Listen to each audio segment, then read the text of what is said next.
오늘 우리에게 주신 하나님의 말씀 사도행전 2장 43절에서 47절까지입니다.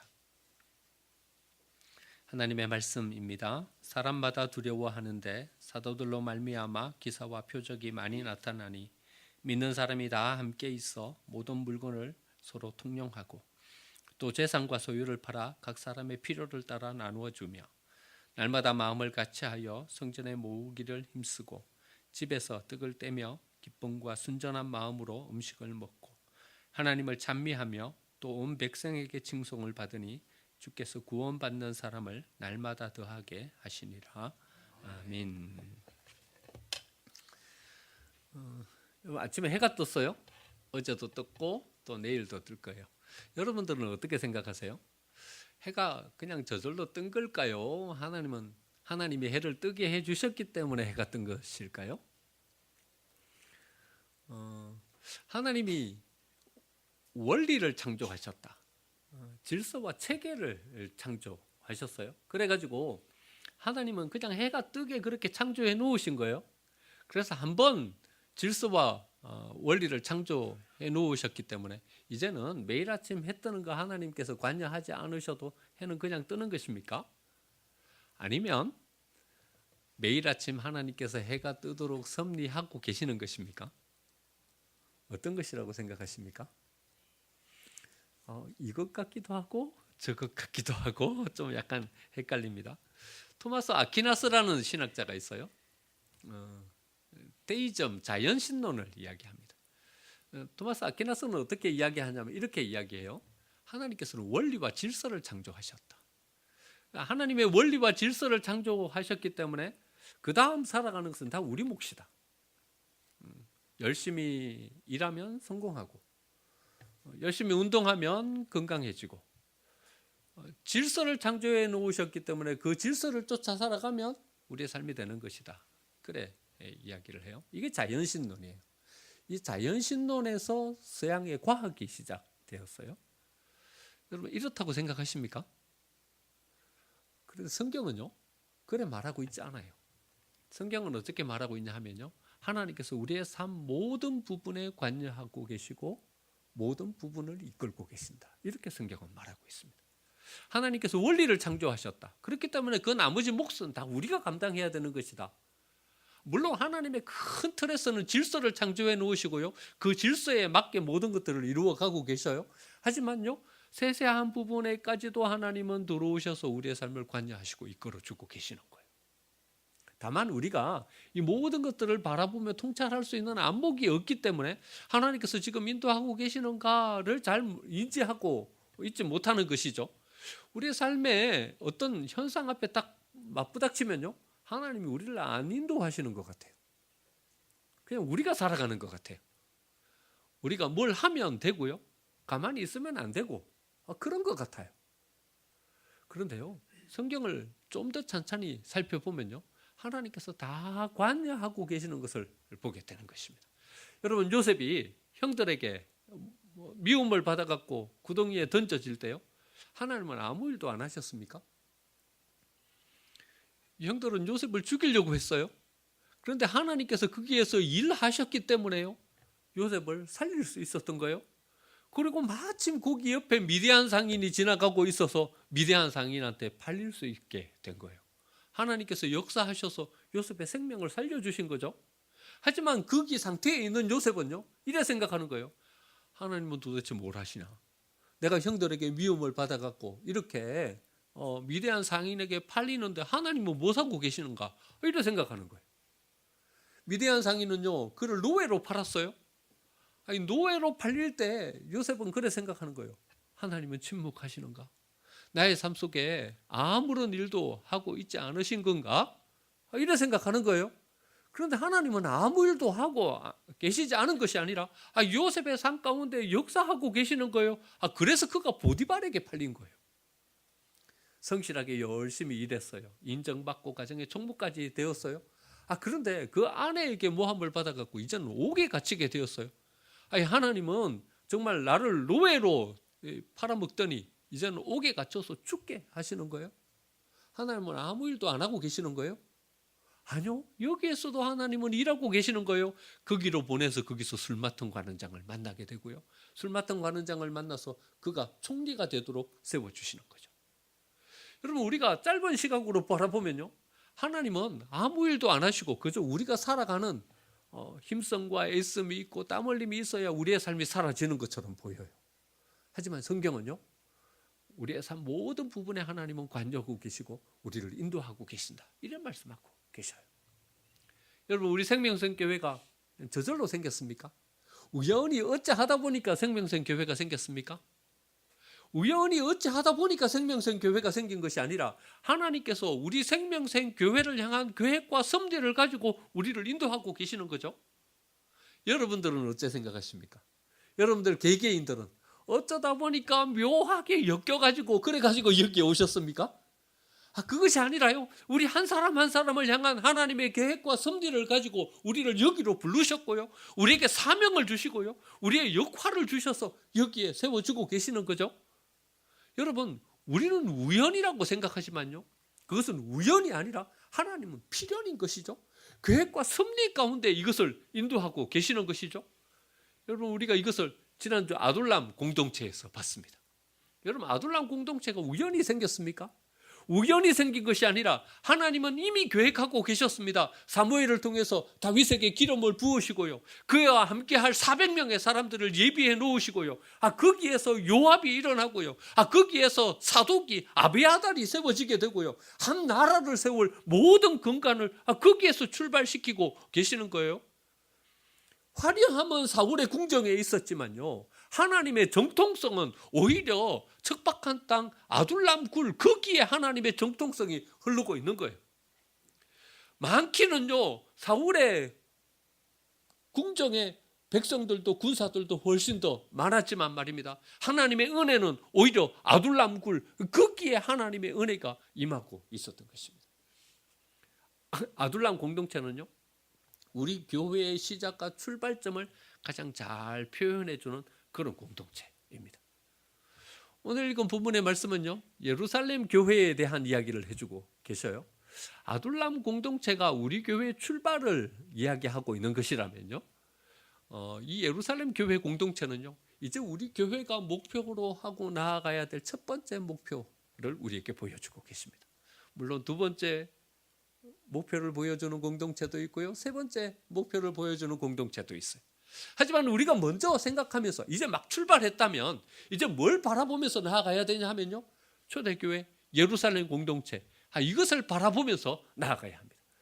우리가 하나님의 정통성을 가지고 하나님의 은혜 가운데 한 사람 한 사람이 세워지면서 이제 출발했다면 어떤 공동체를 만들며 지향하면서 나아가야 할 것인지를 예루살렘 교회가 보여주고 계시는 거죠. 오늘 44절 말씀을 보니까는요, 믿는 사람이 다 함께 있어 물건을 통용했다, 이렇게 말씀하고 계십니다. 모든 사람이 다 함께 있었다. 이 함께라는 말은요, 어떤 의미가 여기 속에 숨어 있냐 하면요, 높이를 다 똑같이 맞추었다, 이런 의미가 여기 속에 포함되어 있습니다. 함께했다, 높이가 다 똑같다, 이런 의미입니다. 여러분, 높이를 똑같이 맞추려면 어떻게 해야 됩니까? 높이를 똑같이 맞추려면 어떻게 해야 높이가 똑같이 맞춰지죠? 어떤 사람이 키가 커요, 어떤 사람이 키가 작아요. 높이를 똑같이 맞추려면 누구에게 더 큰 몫이 주어집니까? 키가 큰 사람한테요. 키가 큰 사람이 이렇게 낮춰줘야 됩니다. 키가 작은 사람은요, 아무리 발돋움을 해도요, 키가 큰 사람에 맞출 수가 없어요. 그래서 키가 큰 사람이 이렇게 맞춰줘야 높이가 똑같아집니다. 큰 그릇과 작은 그릇이 있어요. 그러면 함께 했다, 이 은혜의 역사를 이루기 위해서는 누구 몫이 더 큰 겁니까? 큰 그릇의 사람이 몫이 더 큰 것입니다. 작은 그릇은요, 큰 그릇에 맞출 수가 없어요. 그래서 큰 그릇이 작은 그릇을 품고 거기에 맞춰 가는 것입니다. 그래서 모든 공동체가 함께 했다라는 이 공동체의 역사를 만들어가기 위해서는요, 내가 좀 큰 사람인가 싶은 생각이 드시면요, 내가 좀 더 큰 그릇인가 라는 생각이 들면요, 이건 나한테 주시는 사명이다, 이렇게 받아야 하는 것입니다. 그럴 때 비로소 이 모든 사람들이 함께 했다라는 이 은혜의 역사를 이루는 공동체로 세워질 수 있게 되는 것입니다. 45절 말씀 보니까요, 재산과 소유를 팔아 각 사람의 필요를 따라 나누어 주었다 말씀하십니다. 필요를 따라 나누어 주었어요? 어떻게 필요를 알 수가 있어요? 높이를 같이 맞추면 필요를 알 수가 있어요. 어떤 사람이 뭘 원하는지 잘 모르겠어요. 왜 모르는가 하면요, 눈높이를 안 맞추기 때문에 모르는 거예요. 눈높이를 맞추어 보면 비로소 그 사람들의 필요를 알 수 있어요. 우리 자녀가 뭐가 필요한지 아세요? 남편이 뭐가 어려운지를 알고 계셔요? 아내가 뭐 때문에 힘든지 아세요? 모르는 이유는요, 눈높이를 안 맞추기 때문에 모르는 거예요. 눈높이를 맞추면 비로소 그 사람들이 가지고 있는 필요를 알 수 있게 돼요. 뭘 막 줘도요, 필요한 것을 주지 않으면 그것은 다 소용없는 거예요. 그런데 아무리 작은 것을 줘도요, 정말 요긴하고 필요한 것을 주면요, 그것은 큰 거예요. 그러니까요, 눈높이를 맞추고 그 필요를 알고 뭔가를 공급해 줄 때 그것이 정말 값어치 있는 것이 될 수 있는 것이죠. 46절 말씀, 마음을 같이하여 성전에 모이기를 힘썼다 그랬습니다. 같이 하는 것, 이것은 세상에서 제일 어려운 일이 아닌가 싶습니다.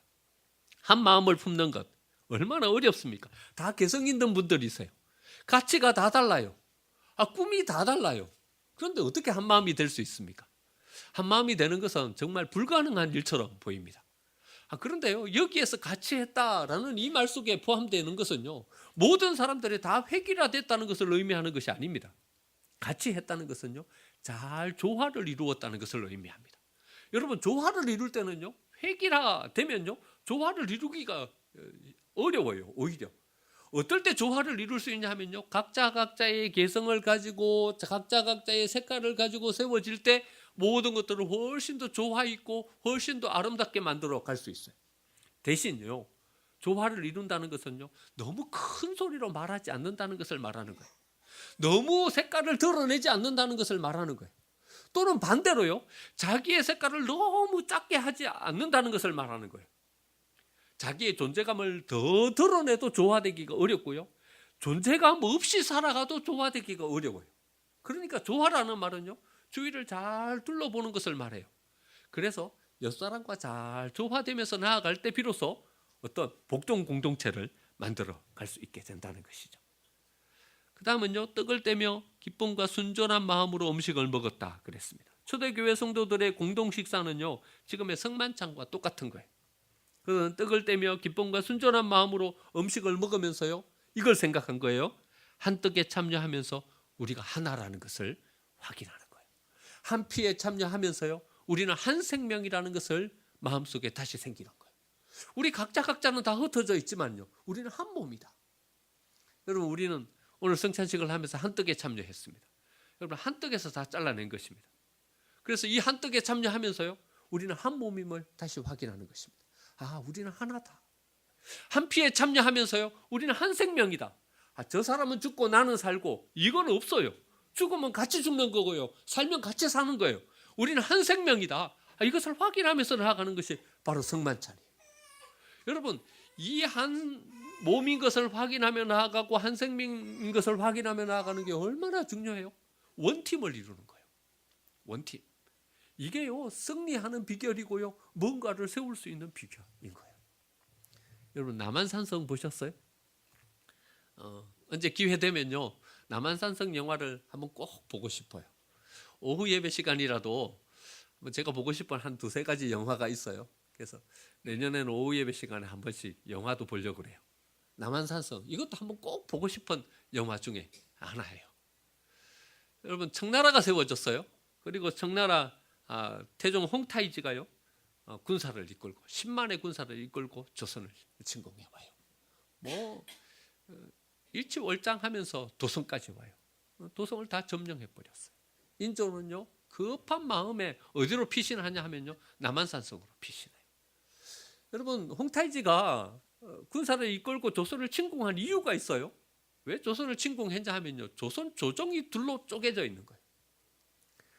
한 팀은요, 우리는 명나라를 섬겨야 된다. 군신관계다. 명나라 편이다. 한 팀은요, 우리 청나라랑 같이 교섭하지 않으면 안 된다. 둘이 싸우는 거예요. 싸우다가 병자호란이 일어난 거예요. 조선은 유린당했고요. 수많은 처녀들이 끌려갔고요. 피폐해졌습니다. 서로 싸우다가 이 지경이 된 거죠. 그런데 남한산성을 보면요, 거기로 피신해가지고요, 거기서도 조정이 싸우고 있는 거예요. 밑에 군사들은요, 갈피를 못 잡는 거예요. 이거 싸워야 되는가 말아야 되는가, 갈피를 못 잡는 거예요. 그런데 위에서 조정은요, 거기서도 나누어져 갖고 서로 티격태격 싸우고 있는 거예요. 그래 싸우다가 결국 삼전도의 굴욕을 당하지 않습니까? 우리나라의 왕이 말입니다. 청의 태종, 우리는 야만인이라고 같이 취급도 안 하던 그 거란족, 거기 황제한테 나아가가지고요, 3번 엎드려갖고 절하는, 이런 굴욕을 당하지 않습니까? 나눠지면요, 아픔이 뒤찾아오게 돼요. 나눠지면요, 굴욕당하게 되는 거예요. 나눠지면요, 모든 삶이 피폐해지게 되는 거예요. 여러분, 우리가 하나가 되는 것이 중요해요. 하나가 될 때 비로소 뭔가를 이룰 수 있는 공동체가 되고요, 하나가 될 때 비로소 우리에게 주신 사명을 이룰 수 있는 공동체로 설 수 있게 되는 것입니다. 여러분, 우리에게는요, 이 피가 흐르고 있어요. 고려부터 시작해갖고 조선에 이르기까지, 지금에 이르기까지요, 우리 가운데는요, 서로 자기를 주장하면서 하나가 되지 못하게 하는 이 피가 우리에게 있어요. 이거 극복 못하면요, 우리는 일본한테 맨날 당하고요, 우리는 중국한테 맨날 당할 거예요. 여러분, 우리 교회는 어떻습니까? 우리 교회에도 저는 이것이 있다 생각합니다. 하나가 되는 것에 익숙치 않은 거예요. 나를 좀 조정해갖고 나가서 공동체에 맞추면 얼마나 좋아요? 내가 이 정도로 나가 있으면요, 좀 힘을 내가지고요, 그래가지고 맞추면 얼마나 좋아요? 내 뜻과 좀 안 맞으면요, 내 목소리를 좀 낮추면 얼마나 좋아요? 그런데요, 우리는 여기에 익숙치가 않아요. 그래서요, 어떤 데 가서는 자기 소리 마음껏 질러버리고요, 어떤 데 가서는 쑥 빠져갖고 존재감도 없이 서버리고요. 이래 돼버리니까는요, 어떤 뭔가를 이루어가기가 너무 힘들고 어려운 거예요. 우리가 뭔가를 이룰 수 있는 공동체가 되려면요, 예수 그리스도의 한 몸에 참여해서 우리가 하나인 것을 확인하듯이, 나는 따로 떨어진 개체가 아니라 우리는 한 몸이다, 우리는 한 생명 가운데 있다, 이것을 확인하면서 나아가야 됩니다. 이렇게 되니까 하나님께서 이 공동체 속에 어떤 은혜를 주셨냐 하면요, 마지막에요, 온 백성에게 칭송을 받았고요, 구원받는 사람을 날마다 더해 주셨어요. 이 2가지 욕구는요, 우리 모든 사람들이 가지고 있는 욕구예요. 다른 사람들에게 인정받으려고 하는 욕구예요. 여러분, 이 욕구가 얼마나 큽니까? 우리가 예쁜 옷을 입는 이유가 뭡니까? 세상 가운데 성공하고 싶은 욕구가 뭡니까? 다른 사람에게 인정받고 싶은 거예요. 여러분, 아무도 없는 무인도에 혼자 살면서 매일 아침 화장을 하시겠습니까? 매일 아침 멋진 옷을 입고 계시겠습니까? 아마 훌 다 벗어버릴 것 같아요. 보는 사람이 아무도 없고 혼자 살아가는데요. 여러분, 우리 마음 가운데는요, 인정받고 싶은 욕구가 아주 커요. 그런데요, 인정받고 싶은 욕구, 이것은요, 어떤 것의 결과예요. 어떤 것의 결과예요. 이것을 추구한다고 인정받게 되는 게 아니에요. 뭘 세워가면요, 거기에 따라오는 어떤 열매인 거예요. 여러분, 그 다음에요, 모든 믿는 사람들이 더 많아졌어요. 부흥하고 싶은 욕구요, 성공하고 싶은 욕구, 이게 우리한테 있는 2번째 욕구죠. 다 성공하고 싶어요. 여러분, 성공하고 싶지 않은 사람이 어디 있습니까? 근데 성공이라는 이 결과도요, 어떤 것의 결과예요. 아무리 성공하려고 해도요, 아무리 부흥하려고 해도요, 이것만 붙잡아 가지고는요, 부흥이 안 돼요. 성공이 안 돼요. 어떤 과정을 거쳐온 결과로 주어지는 거예요. 모든 사람들에게 인정받는 공동체, 부흥하는 공동체, 그것을 붙잡는다고 되는 것이 아니라 이런 과정을 거쳐올 때 비로소 이런 공동체로 세워질 수 있게 되는 것입니다. 여러분, 어떻게 예루살렘 공동체는 이런 영적인 생명력을 가진 공동체가 되었을까요? 공급받았기 때문입니다. 그들 속에 이 생명력이 원래부터 있었던 것은 아니었습니다. 베드로를 보십시오. 베드로는 예수님을 모른다고 3번이나 부인하며 갔던 사람이에요. 공동체를 배신했던 사람입니다. 어떤 제자는요, 자기만 살겠다고 알몸으로 도망가 버렸어요. 이기적인 사람입니다. 예수님이 십자가에 못 박혀 돌아가실 때, 여러분, 임종의 순간에 그 자리를 지켰던 제자들이 누가 있습니까? 요한 한 사람 빼놓고는요, 뿔뿔이 다 흩어져서 아무데도 어디로 갔는지 없어져 버렸어요. 이런 사람들이에요. 이런 제자들이 모여가지고요, 치유가 있고 회복이 있고 다시 일어섬이 있고 이런 생명력 넘치는 공동체를 세워갔어요. 어떻게 이래 된 거예요? 그들에게 공급이 있었기 때문에요. 하나님의 성령이 그들에게 임했기 때문에요. 그들 속에서 나온 것이 아니었어요. 밖에서 공급되는 것이었어요.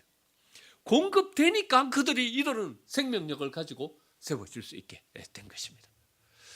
여러분, 가을이 되면 약간 우리가 멜랑콜리해지죠. 약간 우울해집니다. 왜 그래 됩니까? 의학자들은요, 비타민 D가 부족해서 그렇답니다. 비타민 D가 부족하면요, 어떤 현상이 생기냐 하면 골다공증이 오고요, 면역력이 낮아지고요, 우울증에 걸리게 된다 그럽니다. 비타민 D는요, 우리 몸속에서 스스로 만들어낼 수가 없어요. 밖에서 뭔가 공급돼야 돼요. 공급돼야 되는데 비타민 D가 만들어지는 가장 좋은 방법은요, 햇빛을 많이 쏘이면 비타민 D가 많이 만들어진대요. 그런데 가을이 되면요, 햇빛이 확 줄어들어요. 그리고 우리는 다 긴팔 옷을 입어요. 그래갖고 햇빛을 많이 못 받는 거예요. 비타민 D가 부족해져요. 그래서 가을이 되면 우울해지는 거예요. 면역력이 떨어지니까 감기가 더 잘 걸리게 되는 거예요. 공급되면요, 다시 기분도 좋아지고 활기를 되찾아갈 수 있게 돼요. 여러분, 밖에서 공급돼야 되는 게 있어요. 생명의 에너지, 이것은 우리한테 없는 거예요. 밖에서 공급될 때 비로소 우리 공동체를 이런 공동체로 세워갈 수 있게 되는 거죠. 여러분, 어째 우리는 생명력을 공급받을 수 있어요? 예수님만을 바라보고 나아갈 때 우리는 비로소 그 예수님을 통해서 이 생명력을 공급받을 수 있게 되는 것입니다. 한 권사님을 알고 있어요. 그 권사님은요, 23살 때 혼자 되셨어요. 여러분, 끔찍하지 않습니까? 23살 때 딸아이 하나 낳았는데 남편이 죽었어요. 근데 일평생 그 딸을 키운 거예요. 잘 키웠어요. 대학 교수가 되었어요. 교수가 되고 그 딸도 시집을 가서 잘 살고 있어요. 그런데 이 딸이 교회를 안 나오는 거예요. 교회를 데리고 나와야 되겠는데 어찌 방법이 없을까 고민하다가 이 딸이 이제 시집 가가지고 딸을 키워보니까, 자기도 자식을 키워보니까 자기가 저절로 세워진 게 아니라는 것을 알게 되었어요. 어머니의 헌신이 있었기 때문에 내가 이렇게 섰구나 알게 되었어요. 어머니, 뭐든지 말만 하세요. 제가 어머니한테 다 해드릴게요. 근데 교회는 안 나와요. 그래서 이런 부탁을 했어요. 야, 이제 나이도 들고 몸도 안 좋아지니까 교회 가는 게 힘들다. 근데 매일 아침 주일날 와갖고 나 교회 좀 태워다오. 그랬더니 뭐 그것쯤이야 할 수 있지 않겠어요? 그래갖고 아침에 모시고 교회를 왔어요. 어머니는 예배를 들어가고 자기는 휴게실로 가는 거예요. 휴게실에 앉아서 예배 마치기를 기다리는 거예요. 휴게실에 앉아 있었더니 교회 별소리가 다 들리는 거예요. 저쪽 테이블에 앉아 있는 사람은요, 자기 자랑만 늘어놓는 거예요. 야, 뭐 우리 아들이, 우리 남편이 뭐 자기 자랑만 늘어놓는 거예요. 또 가만히 들어보니까 옆에 있는 또 테이블에서는요, 교회에 어떤 비난을 하는 거예요. 어떤 집사 말이야 하면서 막 그 집사 비난을 막 하는 거예요. 교회, 우리 교회 뭐 비난을 하는 거예요. 또 한참 앉아 있으니까 저 회의실에서는 싸움 소리가 나는 거예요. 막 고함 소리가 나면서 어떤 일을 처리하는데 막 싸우고 있는 거예요. 아이고, 이놈의 교회. 어머니는 어떻게 교회를 다녀도 이놈 교회를 다니나. 그러면서 예배를 마치고 나오는 어머니한테 당장 이야기를 했다는 거예요. 엄마, 이 교회 다니지 마. 왜 교회 많은데 이런 교회를 다녀? 자기 자랑만 늘어놓고 비난하고 싸움하는 교회, 왜 이런 교회를 다녀? 엄마, 교회 다니려면 다른 교회를 다니세요. 그랬더니 주차장으로 가는 그 어머니가 걸음을 멈추고서는 딸에게 이래 이야기했다고 합니다.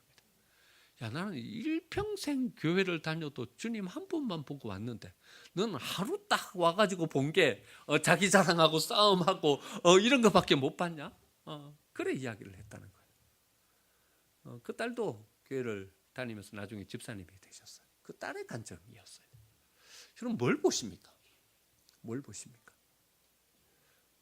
주위 환경을 보고 사람들을 보고 이래 신앙생활을 하십니까?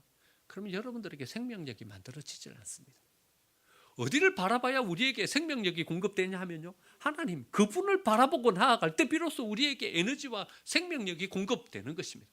그 생명력과 에너지를 공급받을 때 비로소 우리도 험담만 있는 교회, 싸움만 있는 교회, 이런 교회를 예루살렘 교회처럼 만들어 갈 수 있는 생명의 에너지가 있는 것입니다.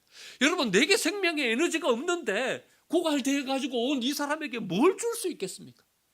내게 위로할 수 있는 힘이 없는데 상처 입고 온 사람들을 어떻게 보듬어 안고 세워갈 수 있겠습니까? 우리가 먼저 하나님을 바라보면서 우리 안에 공급이 있어야 우리가 이런 공동체를 만들어 갈 수 있는 것이죠. 하나님은 40세의 모세를 사용하지 않으셨습니다. 왜 40세의 모세를 사용하지 않으셨습니까? 그에게 공급이 없기 때문에, 자기한테 있는 거 가지고 뭘 하려고 하는 사람이기 때문에 하나님은 40세의 모세를 사용하지 않으셨습니다. 모세가 80이 되었을 때 뜰기나무 불꽃 가운데서 그를 부르셨습니다. 뜰기나무에 불이 붙었는데 타질 않는 거예요. 여러분, 뜰기나무에 불이 붙었는데 타지 않는 이 것을 통해서 모세에게 뭘 알려주려고 하시는 것입니까? 여러분, 뜰기나무에 불이 붙었는데 왜 뜰기나무가 안 타요? 뭐가 공급되기 때문에요. 공급이 있기 때문에 거기에 불이 붙었지만 뜰기나무가 타지 않는 것입니다. 마치 호롱불에 불을 붙였지만 심지가 타지 않는 것처럼 말입니다. 여러분, 우리 안에 뭔가가 공급되지 않으면요, 우리는 이런 공동체 세워갈 수 없습니다. 주님 바라보면서 말씀 중심으로 우리 안에 어떤 생명의 에너지를 공급받을 때 비로소 우리는 이런 공동체를 세워갈 수 있게 되는 것입니다. 여러분, 우리는 다음 주에 우리 마음속에 품고 있는 생명들을 교회로 인도하려고 하는 것입니다. 여러분, 어디로 인도하는 것입니까? 어디로 인도하냐 하면요, 아둘람 공동체로 인도하는 것입니다. 여기로 나오면 한 사람 한 사람이 생명력을 가지고 세워지니까요, 사독이 세워지고 아비아달이 세워지고 아비새가 세워지고 요압이 세워지니까는요, 우리 공동체를 보십시오. 아직 광야입니다. 하지만 사람들이 세워지고 있잖아요. 사람들이 세워지고 있잖아요. 우리는 척박한 땅에 있지만 우리 생명성교회는 아둘람 공동체입니다. 우리가 사람들이 세워지고 있고 하나님의 은혜의 역사가 여기에 있는 것을 보기 때문에 여기로 나와야 그 사람들이 세워지고 하나님의 은혜를 덧입게 된다는 것을 믿기 때문에 우리는 그들을 여기로 인도하려고 하는 것입니다. 우리는 예루살렘 교회와 같은 그런 교회를 꿈꾸기 때문에요. 상처 입고 모든 생명력을 소진해버리고 여러 가지 아픔을 가지고 있는 사람들을 여기로 모시고 오면 그들이 회복되고 다시 세워질 것을 믿기 때문에 우리는 그들을 여기로 초청하는 것입니다. 여러분, 우리가 꿈꾸는 공동체, 아둘람 공동체입니다. 우리가 나아가기를 희망하는 공동체, 예루살렘 교회 공동체입니다. 이런 공동체를 꿈꾸면서 우리는 또 그들을 초청하고 있는 것입니다. 여러분, 이번 주 부지런히 나아가셔서 여기로 모시고 오십시오. 광야 같지만 여기가 생명의 은혜가 있습니다. 힘들고 어렵지만 우리 교회 공동체로 오면 그들은 치유될 것입니다. 회복되고 희망을 가지고 쓸 것입니다. 우리 교회 공동체, 하나님이 원하시는 복된 공동체로 세워가서 모든 이들이 여기에서 치유받고 회복되고 다시 서는 이 은혜를 누리는 저와 여러분이 되시기를 간절히 축원드립니다. 아멘.